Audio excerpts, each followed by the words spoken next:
e vamos voltar ao nosso amigo, né? Você estava com saudade do Jó, né? Não tá? Pode falar.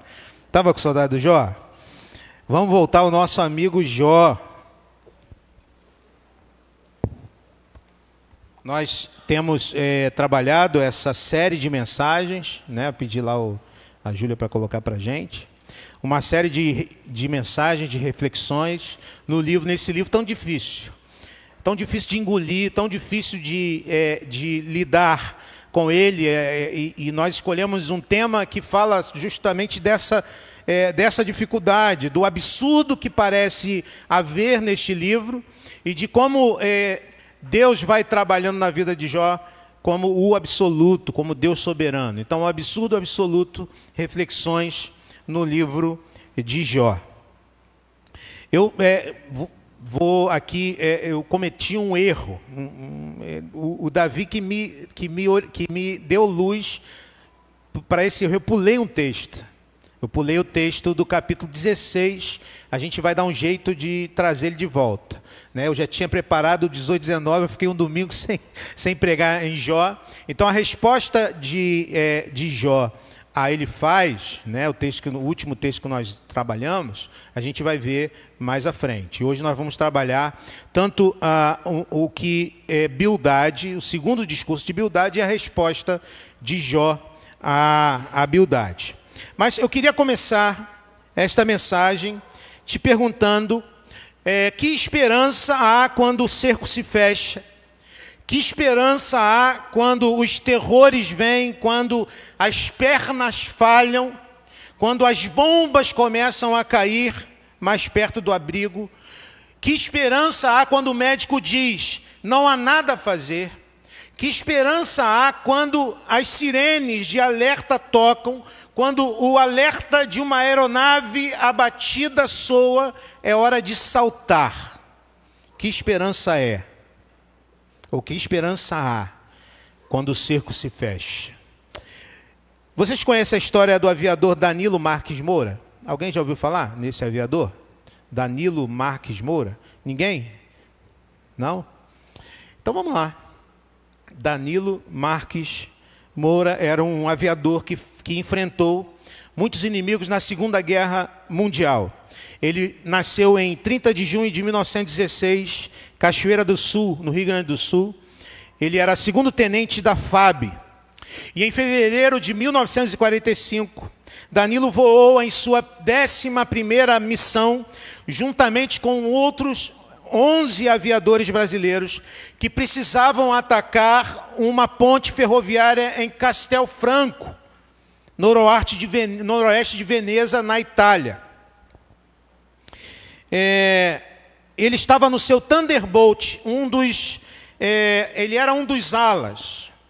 Já havia cumprido a missão quando foi atingido por fogo antiaéreo. Ele sentiu a falha no controle, o avião começou a perder altitude.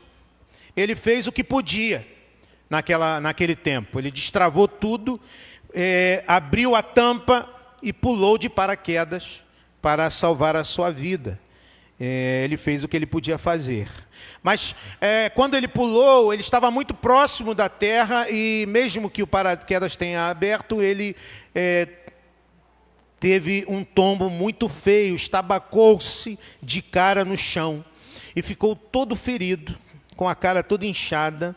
E aí começa a saga deste homem, uma saga de sofrimento e muitos encontros próximos com a morte. Na manhã seguinte, ele passou a noite naquele lugar onde ele estava. Na manhã seguinte, ele encontrou um jovem italiano, simpatizante das forças de resistência. Ele está na Segunda Guerra Mundial. Eles estão enfrentando os alemães e seus aliados.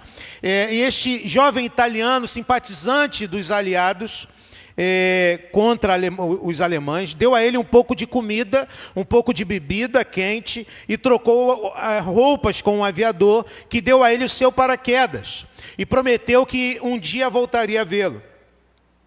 E ele, diferente do que qualquer pessoa podia pensar, ele entendeu que era necessário voltar à sua base, que ficava em Pisa.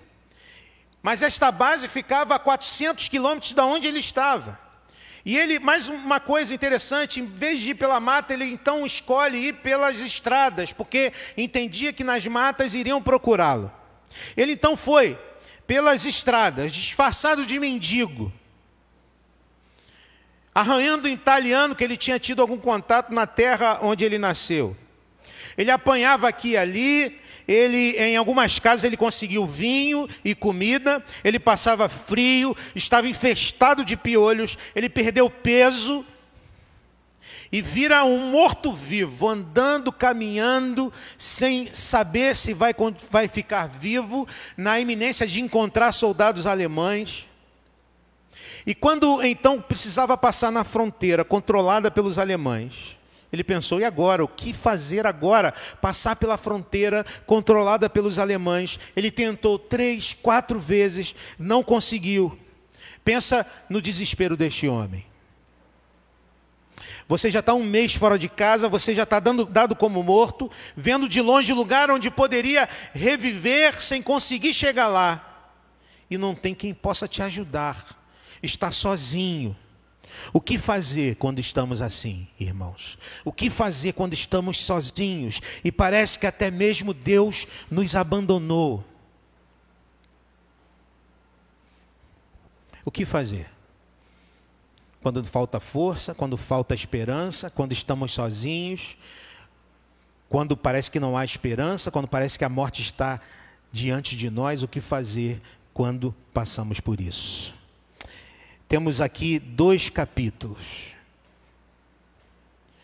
Capítulo 18 e 19. O tema da nossa mensagem é: o meu Redentor vive. Temos aqui o segundo discurso de humildade e a defesa de Jó. Quero então primeiro olhar para essa acusação de humildade. Nós vamos lendo o texto à medida que vamos falando acerca dele. Eu queria que você, como trabalho de casa, olha só que legal, trabalho de casa dessa semana, você vai olhar os capítulos 18 e 19, a acusação de humildade, a resposta de Jó, e eu queria que você relacionasse, visse na acusação de humildade a resposta que Jó traz, porque de fato esses textos são textos, é um texto assim: Bildade acusa e Jó responde no texto dele. Se você quiser fazer esse exercício de maneira melhor, imprime, se você conseguir, imprime os 2 textos e compare eles paralelamente durante a semana. Tá? Isso é dever de casa, né? E você vai ver a beleza retórica do texto bíblico. Então, o capítulo 18, ele é dividido em 2 partes. A primeira parte Bildade defende a sua reputação e a reputação de seus amigos. Na segunda parte, Bildade mostra a Jó o caminho final do perverso, e com isso Bildade sugere a Jó que este é o seu fim. Vale lembrar aqui, para aqueles que não estão acompanhando, que Jó passou por por terríveis perdas. Perdeu seus bens, perdeu os seus filhos, perdeu a sua saúde. E que tudo isso, lá no livro de Jó, mostra que foi por causa de um encontro entre Deus e Satanás, onde Deus falou diante de Satanás acerca da retidão de Jó, e Satanás contra-argumentou dizendo: mas se o Senhor tirar dele a sua bênção, as coisas que ele tem, ele vai blasfemar contra o Senhor. E Deus então permitiu que Satanás tocasse nos bens, tocasse nos filhos e tocasse na saúde de Jó. E temos visto agora que Jó recebe 3 amigos, e a maior parte do livro se dá nestes discursos. Então este é o segundo discurso de Bildade. E primeiro eu quero também dizer o seguinte: algumas coisas que nós já falamos, nós vamos passar um pouquinho mais rápido para a gente chegar onde nas partes mais importantes que nós entendemos, que estão mais no final do capítulo 19. Então, a primeira parte mostra que Bildade entende que Jó não desiste de continuar a falar. Diz assim o texto do 1 a 4. Então Bildade de Suá respondeu: quando você vai parar de falar, Jó? Proceda com sensatez e depois poderemos conversar. Porque somos considerados como animais e somos ignorantes aos seus olhos. Ah, você que se dilacera de ira, deve-se abandonar a terra por sua causa? Ou devem as rochas mudar de lugar? Desculpa, eu não coloquei o texto. Em outras palavras, o que Bildade está dizendo é o seguinte: Jó, se cale. Jó, pare de falar. Pare de falar, pare de reclamar. Mas nós já vimos que o fato de quererem que Jó se cale mostra que eles não conseguiram convencer a Jó de que Jó estava errado. Lembre-se de que a teologia de Bildade, de Zofar e de Elifaz é a teologia da retribuição, muito parecido com a teologia da prosperidade. Ou seja, se você está sofrendo, Jó, é porque você fez algo de ruim, cometeu algum pecado contra Deus. Esta é a acusação desses homens, mas Jó sabe que não fez nada. É pecador, como qualquer um de nós, mas não fez nada que justificasse o que estava passando e por isso a sua angústia. Aqui nós temos algo mais. Ele diz: porque somos considerados como animais e somos ignorantes aos seus olhos. Bildade acusa Jó de vê-los como incapazes de refletir sobre o que está acontecendo. Embora Jó nunca tenha dito isto, que eles eram animais, de fato, eles não conseguem sair da sua caixa teológica, da teologia da retribuição. Eles, os amigos de Jó, continuam a insistir que se Jó sofre tanto é porque precisa confessar o seu pecado. Então, na verdade, irmãos, eles não são curtos de inteligência, eles são curtos de sabedoria. Porque uma coisa é diferente da outra. No verso 4, ele questiona Jó sobre a ideia de Jó de se ver como alguém muito especial. Deve-se abandonar a terra por sua causa, Jó? E a partir do verso 5, Bildade começa a mostrar qual é o fim do perverso, mostrando a Jó qual será o fim dele caso ele não se arrependa. Então vamos ver aqui, a partir do verso 5, qual o final do perverso, qual o fim do perverso, segundo Bildade. E aqui eu quero trazer algumas teses e chamar a tua atenção de que Bildade não fala algo que não seja verdadeiro. Mas o problema de Bildade é que ele aplica estas verdades numa situação totalmente equivocada. Afinal de contas, não é tão simples assim, amigo, não é isso? Não é tão simples assim. Então, primeiro, qual o fim do perverso? Primeiro ele vai dizer o seguinte: apaga-se a sua luz. Ele diz: a lâmpada do ímpio se apaga e a chama do seu fogo se extingue. Na sua tenda a luz se escurece, a lâmpada da sua vida se apaga. Luz é sinal de vida. Portanto, o que Bildade está trazendo é que o perverso se apaga, seu final é a morte. E Bildade tem razão em falar isso. Não tem razão em aplicar isso a Jó, mas tem razão no que ele está falando. Qual o final do perverso? Ele traz mais uma tese. O perverso sempre cai na sua armadilha. Olha o que ele diz a partir do verso 7. O vigor dos seus passos se enfraquece, os seus próprios planos lançam por terra. Por seus próprios pés você se prende na rede e se perde na sua malha. A armadilha o pega pelo calcanhar, o laço o prende firme. O nó corredio está escondido na terra para pegá-lo. Há uma armadilha em seu caminho. O discurso de Bildade é esse: Jó, você vai cair na sua própria armadilha, Jó. E esse pensamento está correto, irmãos. De fato, o perverso é aquele que vive a tramar contra os outros, e o que ele não considera que Deus está vendo todas as coisas. Que embora a gente veja na nossa sociedade que muitas vezes o perverso, ele é aquele que prospera, há um Deus que está vendo todas as coisas e há um Deus que virá com justiça. E esta é a armadilha na vida e no caminho do perverso. Deus está vendo todas as coisas. Aquela armadilha que ele preparou para o outro, por fim, será o seu fim. Um outro conceito que Bildade traz: a desgraça cai sobre ele, sobre o perverso. Ele diz dos versos 11 ao 13: terrores de todos os lados o assustam e o perseguem em todos os seus passos. A calamidade tem fome para alcançá-la e a desgraça está à espera da sua queda. Ela consome partes da sua pele, o primogênito da morte devora os membros do seu corpo. Ou seja, o fim do perverso é que a calamidade vai chegar sobre a vida dele. Em algum momento vai chegar.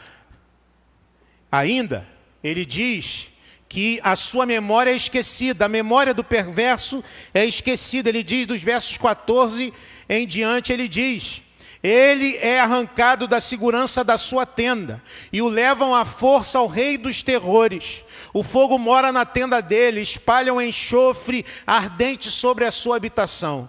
Suas raízes secam-se embaixo, seus ramos murcham em cima. Sua lembrança desaparece da terra e nome não tem em parte alguma. É lançado da luz para as trevas, é banido do mundo. Não tem filhos nem descendentes entre o seu povo, nem lhe restou sobrevivente algum nos lugares onde antes vivia. O que Bildade está dizendo, irmãos, é que a sua casa, a casa do perverso, ela vai ser esquecida. A lembrança do perverso desaparecerá como um sopro. O seu nome não será nada. Isso é verdade. Esse é o final do perverso se considerarmos a futilidade da própria vida. E esta memória do perverso é diferente da memória dos justos, que é viva para a eternidade. E se pensarmos na vida não só olhando para a história, mas pensando na eternidade, sim, o nome do perverso vai desaparecer, mas o nome do justo permanecerá por toda a eternidade. Sim, isso é verdade. O que Bildade está dizendo, não é verdade aplicar a isso, ou aplicar isso a Jó. E aí, depois de trazer esses quatro conceitos, Bildade vai dizer: os homens do ocidente assustam-se com a sua ruína, e os do oriente enchem-se de pavor. É assim a habitação do perverso. Essa é a situação de quem não conhece a Deus. Esta é a descrição de Bildade sobre o fim daqueles que vivem sem Deus. Irmãos, a descrição de Bildade está corretíssima. Segundo a Bíblia, o erro está na sua aplicação à vida de Jó. O erro de Bildade, irmãos, é continuar a insistir que Jó morrerá em seu pecado e se continuar a viver como está. Então a gente vê aqui que um correto conceito teológico, quando mal aplicado, só traz prejuízo à vida de quem sofre. E nós, presbiterianos, nos orgulhamos da boa teologia que fazemos. Mas precisamos ter cuidado com a maneira como aplicamos essa teologia, sobretudo aqueles que estão sofrendo, aqueles que passam por sofrimento. Como nós já falamos aqui, é preciso mais empatia, é preciso ouvir mais do que falar, é preciso evitar chegar àquele que sofre com respostas prontas. É preciso ouvir, acolher, confortar, mais do que nos atirarmos a querermos explicar o sofrimento daquele que está sofrendo. Então, no capítulo 19, nós temos a resposta de Jó. E na resposta de Jó, nós vemos que ele começa fazendo algumas queixas. Primeiro, uma queixa contra os amigos. Olha só o que diz o texto. Então Jó respondeu, já no capítulo 19. Então Jó respondeu: até quando vocês continuarão a atormentar-me e a esmagar-me com palavras? Vocês já me repreenderam 10 vezes, não se envergonham de agredir-me? Se é verdade que me desviei, meu erro só interessa a mim, se de fato vocês se exaltam acima de mim e usam contra mim a minha humilhação. Jó está magoado. Jó está magoado porque os seus amigos que saíram da sua terra e foram para Uz, para consolá-lo, estão a esmagá-lo. Irmãos, esta é mais uma provação que Deus coloca diante de Jó, os seus amigos, aqueles que vieram para confortá-lo, aqueles que vieram para consolá-lo, agora estão esmagando a Jó.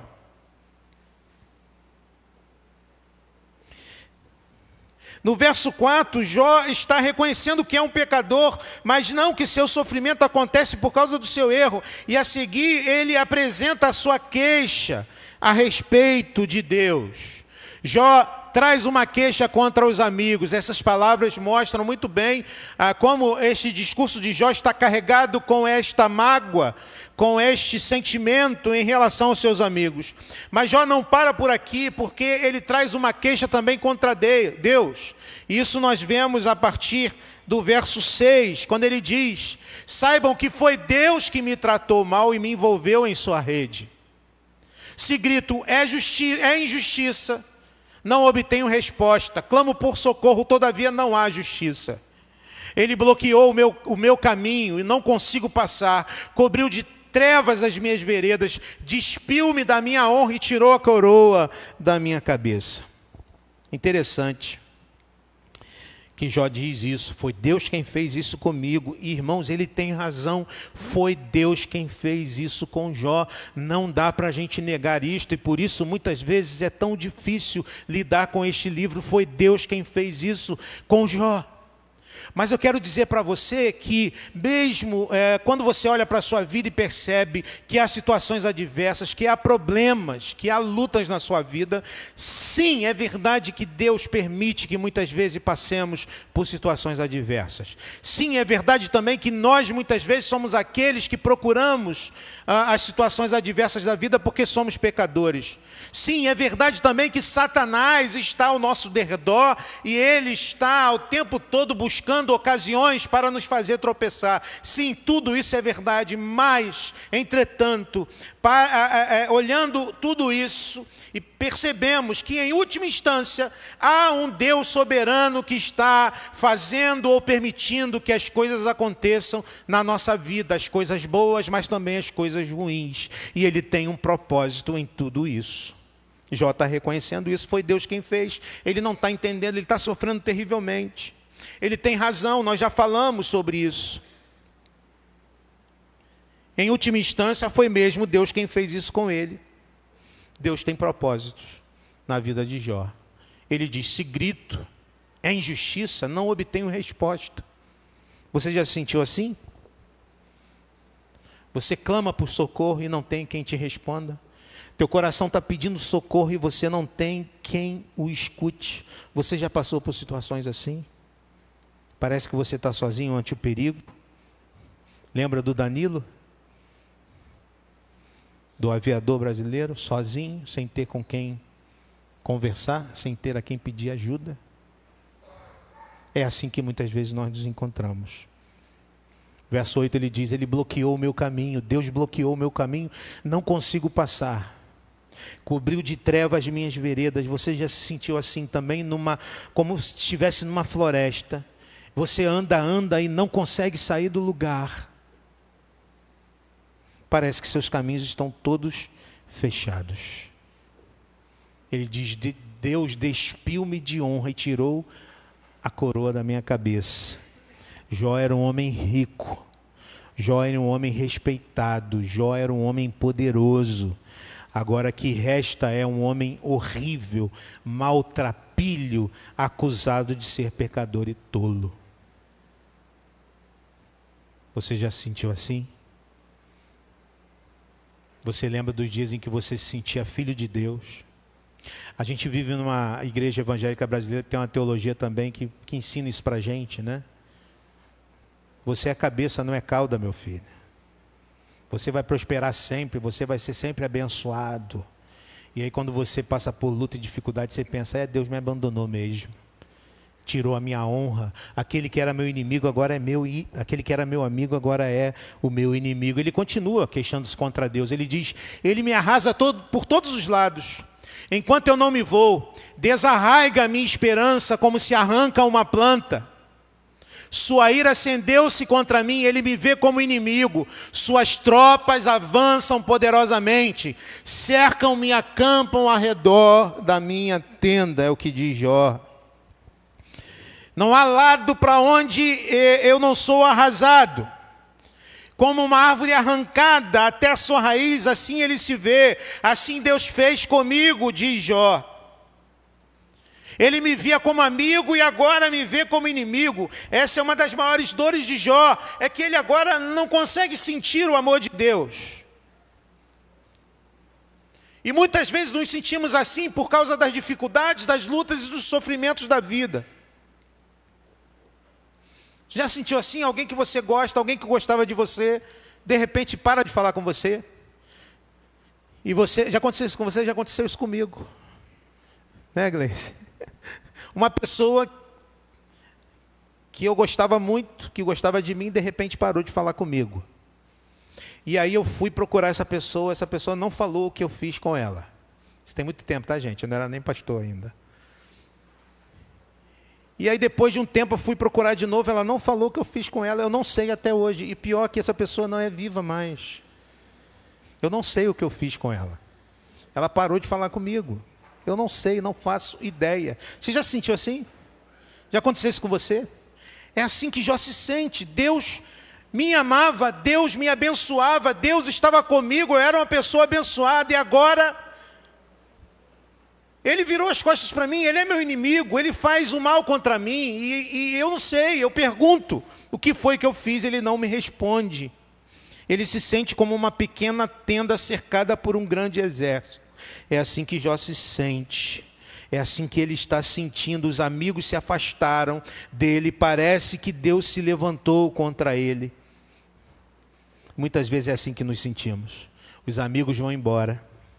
A família vira as costas para nós. Parece que Deus se levantou contra nós. Eu queria que agora você fizesse um paralelo desse sofrimento de Jó com o sofrimento do nosso Senhor Jesus Cristo. Sim, Jesus foi atacado por todos os lados. Sim, certamente que passou por isso, sendo Senhor, viu-se sem honra, como uma árvore arrancada até a raiz, como que na escuridão sem ter quem o ouvisse, nem mesmo o Pai o ouviu. No momento em que ele está na cruz, por causa do meu e do teu pecado, ele grita numa das palavras da cruz, Eli, Eli, lama sabachthani. Deus meu, por que tu me desamparaste? Foi isso que o nosso Senhor Jesus sofreu. Sofreu ataque dos judeus, foi rejeitado pelos romanos. Foi tentado pelo diabo, foi atacado e afligido por Deus na cruz por causa do nosso pecado. Assim se fez inimigo de Deus, assim será sempre também com a igreja do Senhor Jesus. Aqueles que decidem viver para Cristo serão desprezados. É isto, é esta a verdade do Evangelho. Não acredite no Evangelho barato, no Evangelho que diz que a vida cristã é uma vida de facilidades ou tranquilidades. Não. A partir do momento que nós decidimos seguir a Cristo Jesus, nós também teremos que passar pelo desprezo, pelo ódio, seremos rejeitados e odiados por aqueles que vivem sem o Senhor. Talvez você tenha tido sua fé atacada em algum momento da sua vida e tenha se perguntado, que mal eu fiz? É isso. Você segue Jesus. E se você segue Jesus, é isso que vai acontecer. As queixas de Jó não param por aqui. Ele se queixa contra a sua família, mas na verdade ele está se queixando contra Deus, tá? E você vai perceber isso. Mas ele fala do abandono da sua família. Olha o que ele diz. Ele, Deus, afastou de mim os meus irmãos. Até os meus conhecidos estão longe de mim. Os meus parentes me abandonaram. Os meus amigos esqueceram-se de mim. Os meus hóspedes, as minhas servas, consideram-me estrangeiro. Vem-me como um estranho. Chamo o meu servo, mas ele não me responde, ainda que eu lhe implore pessoalmente. Logo Jó, um homem zeloso pela sua família, agora está sozinho. Seus irmãos o abandonaram, seus servos e servas o desprezam. Um homem que sempre prezou por ser reto, certamente que tratava seus servos com respeito, agora é desprezado por todos, não há ninguém que o veja, que o ouça. Você já viu alguém passar por isso? Ele continua, ele diz, a minha mulher acha repugnante o meu hálito. Já passou por isso, você? Já deve ter passado algum dia. Meus próprios irmãos têm nojo de mim. Até os meninos zombam de mim e dão risada quando apareço. Todos os meus amigos chegados me detestam. Aqueles a quem amo voltaram-se contra mim. Não passo de pele e ossos. Só escapei com a pele dos meus dentes. Veja a tristeza. Ele é visto com repugnância. Seu odor é ruim. Aquele homem respeitado, cujos sábios e nobres colocavam a mão na boca quando ele adentrava o recinto, agora serve de piada para os meninos da rua.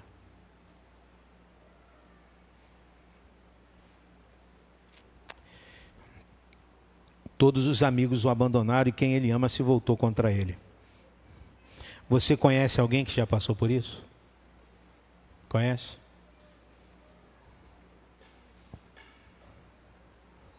O nosso Senhor Jesus foi abandonado pelos discípulos, todos fugiram.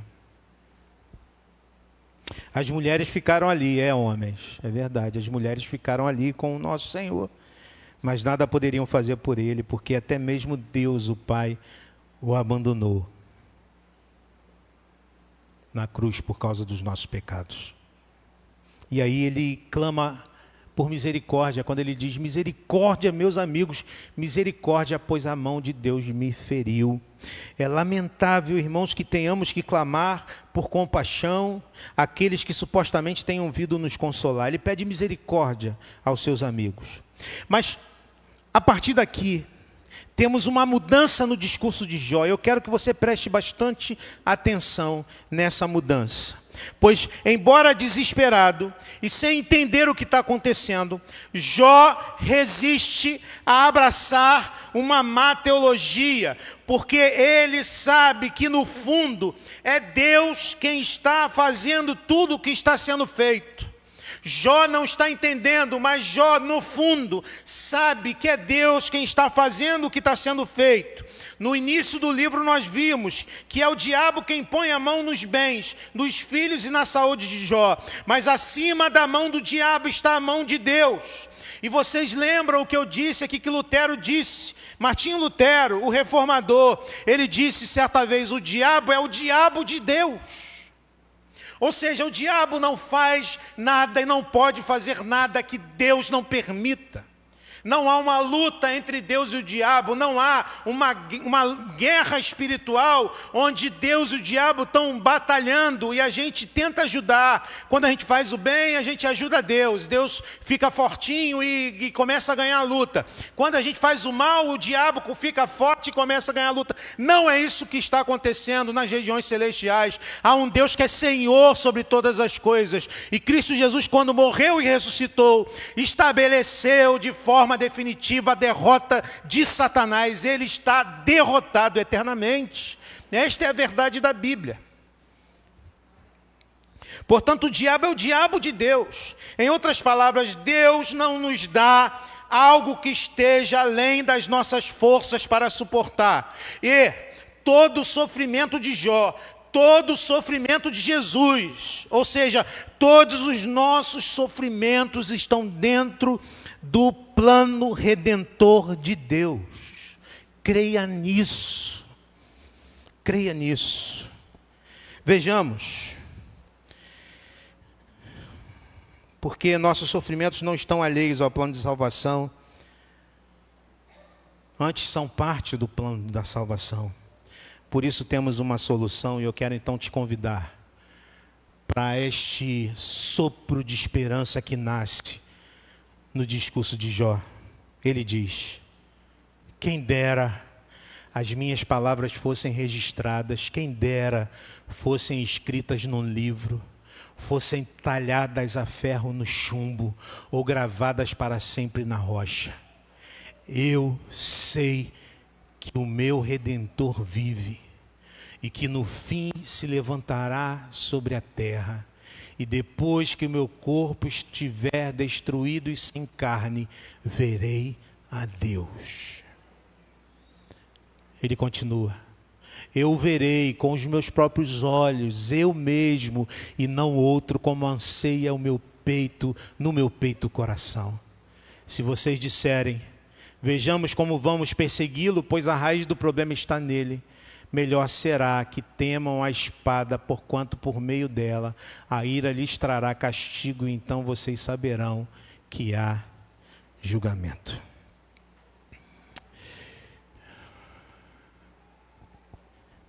Quem mais tenho eu no céu? Perguntou Asaf, o salmista, no Salmo 73. E esse é o nosso anseio, irmãos.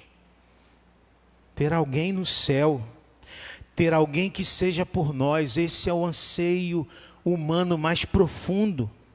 E Jó diz que anseia que suas palavras sejam registradas, que elas sejam talhadas a ferro em chumbo, para que todos pudessem ver. Ele vem insistindo por uma oportunidade de falar com Deus, porque ele não quer morrer sem que fique registrada a sua palavra. E aqui, já um dos maiores pecadores que já se viu, segundo os seus amigos, Jó não quer que no seu epitáfio esteja escrito: aqui jaz um homem terrível e impenitente. Ele não quer que isso aconteça. Ele precisa falar com Deus. E louvado seja Deus que as palavras de Jó, deste homem, estão registradas na palavra que nunca passará. O desejo de Jó foi atendido, as palavras deles estão chegando aqui a nós, porque estão na Bíblia Sagrada. E lembra-se do que nós já falamos aqui sobre a diferença entre Jó e seus amigos. A diferença é que Jó sabe que precisa de um mediador. Ele sabe que precisa de um redentor. E as palavras de Jó, em meio ao seu sofrimento e à impossibilidade humana de solução, são palavras geradas, irmãos, por uma fé que está miraculosamente nascendo no coração do moribundo. E é assim que Deus trata a gente. Nós cantamos aqui um trecho do texto que Paulo fala sobre isso. Aquele que começou uma obra em nossa vida, Ele é fiel para terminar esta obra. Ou seja, Deus está fazendo uma obra, e esta obra é um processo. E o processo é um processo muitas vezes lento e demorado, em que em determinados momentos nós nos vemos em situações adversas, sim. Em determinados momentos o sofrimento chega sim, inclusive na vida do crente. Mas que o crente, aquele que crê, que sabe que tem um Redentor, sabe que Deus, Ele é fiel para completar a obra que Ele começou a fazer na vida dele, na sua vida. Jó está dizendo assim: ainda que eu morra, que parece ser o meu único fim, sei que a morte não tem a última palavra em minha história. A morte não tem a última palavra na sua história. Ontem nós ouvimos aqui sobre as reformadoras. E nos chama a atenção como essas mulheres estavam dispostas a morrer por causa do Evangelho de Cristo Jesus. E sabe por que elas estavam dispostas a morrer? Porque, assim como Jó, elas sabiam que ainda que morra, a morte não tem a última palavra na história. Não tem a última palavra. Jó, pela lógica da fé, chega a essa conclusão. Ele aguarda o Redentor e aguarda uma ressurreição. Então, entenda isso. Jó está na expectativa, primeiro, de um Redentor e também da ressurreição. Então, vamos ver isso? Eu sei que o meu Redentor vive e que no fim se levantará sobre a terra. A palavra aqui, essa palavra Redentor, é a palavra Goel. Essa palavra é uma palavra que designa o Redentor ou um resgatador. É uma figura bíblica que tem a disposição e a capacidade, gravem essas duas coisas, uma figura bíblica que tem disposição e capacidade de intervir em favor de um necessitado. Um exemplo bíblico bem conhecido é o exemplo de Boaz. Lembra da história de Boaz? Ruth e Noemi voltam para Belém, sem esposo e sem filhos. Estão viúvas, não têm como viver e sobreviver naquela sociedade. Ruth está andando e catando espigas pelos campos de um homem chamado Boaz. Boaz olha para Ruth e se interessa por Ruth, acha ela bonita. E pergunta quem é esta mulher. E ele fica sabendo da história, de que Noemi, sua parenta, tinha acontecido tudo aquilo, e Boaz então se torna um Goel, um resgatador, que tem disposição, porque tinha um outro Goel que era mais próximo, está lá no texto, era mais próximo de Noemi, mas que se recusou. Não quero ser resgatador delas. Tem disposição e tem capacidade, sim, o resgatador, um último recurso atrás das cortes de justiça, alguém que ofereça todo o que for necessário para que haja o resgate, alguém que se ofereça e coloque o seu nome e garanta o resgate, alguém que tenha um penhor. Jó não tem ninguém assim. Os familiares o abandonaram, a sua esposa mandou ele morrer. Os amigos não servem para nada a não ser acusá-lo. No fim das contas, ele pede a Deus que seja o seu Redentor. E ele crê que tem um Redentor que está vivo. Quem poderia ser o Redentor de Jó? Sobrou para Deus, sim, somente ele poderia ser. Ele não entende ainda, Jó não entende ainda, mas ele sabe, Deus um dia andaria sobre a terra para resgatá-lo. E Deus andou sobre a terra para resgatar a Jó.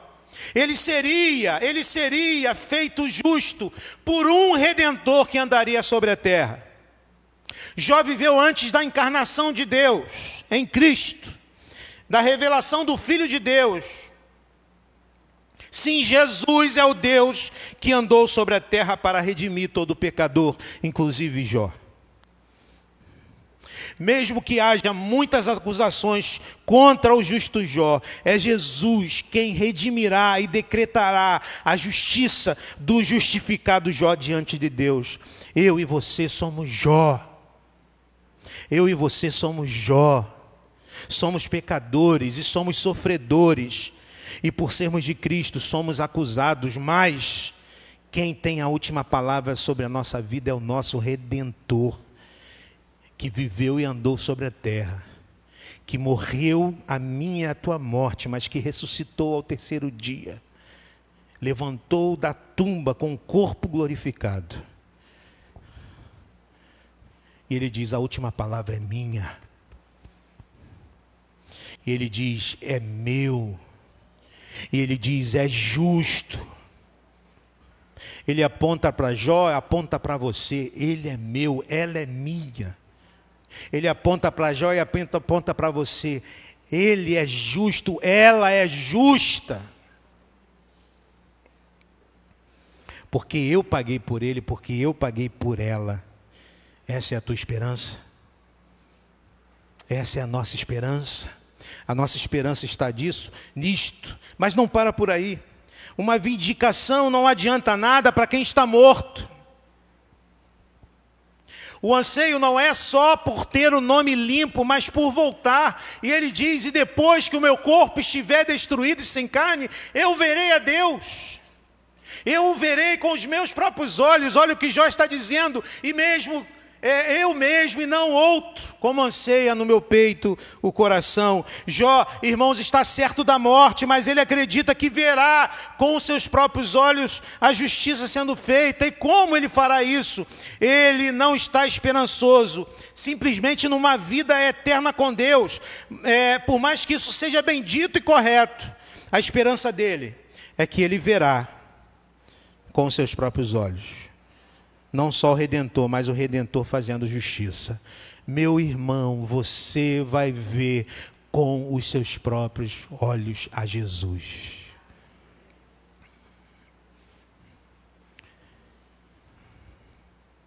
O meu já não está muito bom, tá vendo? Eu consegui fazer um óculos novo. Ó, que diferença. Mas eu verei sem óculos a Jesus, com os meus próprios olhos. Como anseia o meu peito de Jó. Veja, seu anseio, irmãos, não é pela volta de sua riqueza.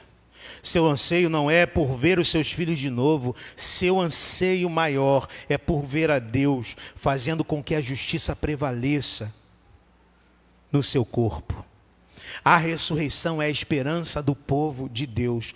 A ressurreição é o grande bem que nós temos, não obstante as lutas, não obstante as perseguições que vivemos em nossos dias. Abandonados muitas vezes, abatidos tantas vezes. Não sabemos o que vai acontecer conosco amanhã. Vivemos numa cidade violenta. Não estamos livres da morte, nem dos mártires, nem da morte cruel. Não sei se teremos emprego amanhã, ou se nossa carreira será covardemente interrompida. Não sabemos se isso vai acontecer ou não, e não temos promessas de Deus de que isso não vai acontecer conosco. Eu não sei o meio da história, mas eu sei o final. E o final eu te conto: nosso Redentor está vivo, Ele voltará e andará de novo sobre a nova terra, e mais uma vez, desta vez como Rei e Senhor. E quem acha que a morte é fim, não leva conta da ressurreição dos mortos. Sim, todos nós levantaremos, todos nós ressuscitaremos com o corpo glorificado e veremos o Senhor. Lembram do Danilo? Danilo Marques Moura. Lembram-se que um jovem lenhador o ajudou na manhã seguinte da sua queda. E ele deixou o que com esse jovem? Você estava prestando atenção? Deixou o que com esse jovem? Paraquedas dele. Sabe o que aconteceu com o paraquedas dele? Se tornou um vestido de noiva para a irmã do jovem lenhador. A irmã dele se casou com um vestido feito com o tecido do paraquedas. Ou seja, o que fora símbolo de sua provável ruína e morte, se tornou a beleza e a alegria de um casamento. E sabe, exatamente essa é a nossa esperança, meu irmão e minha irmã. Essa é a nossa esperança. Essa carne